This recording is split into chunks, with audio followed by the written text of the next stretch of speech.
Thousands gather in Tai Po in Hong Kong's northern suburbs, drawing police resources away from the city.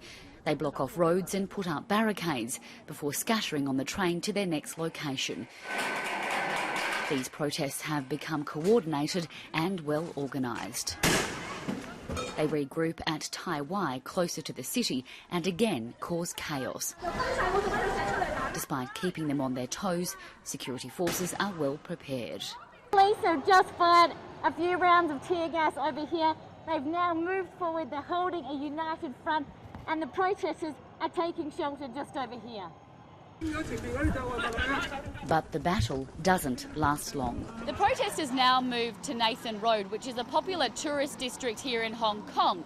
We've got tourists just across the road here, taking a look and seeing what's going on here. To my right, we've got the riot police who are facing off with the demonstrators. It just seems crazy that this could possibly be happening in an area populated with tourists.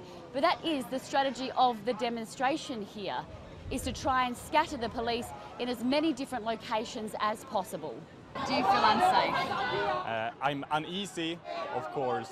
There's a risk, but the police are facing the other direction.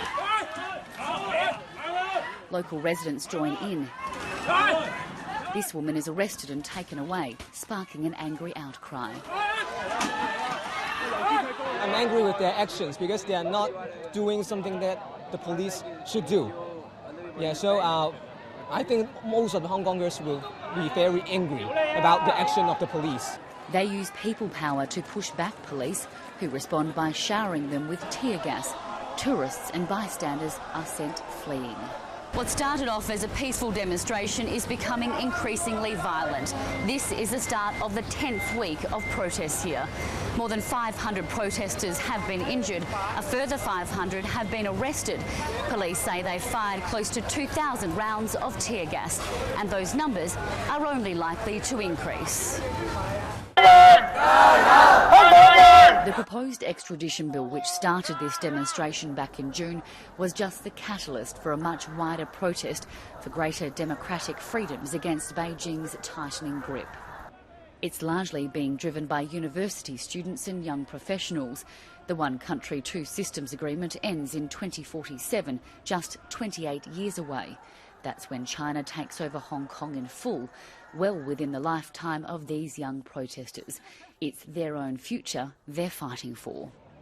Well, tonight protesters are showing no signs of fatigue, with more demonstrations planned to start here shortly. People are already gathering here. They're hiding from the scorching heat and this oppressive humidity under umbrellas.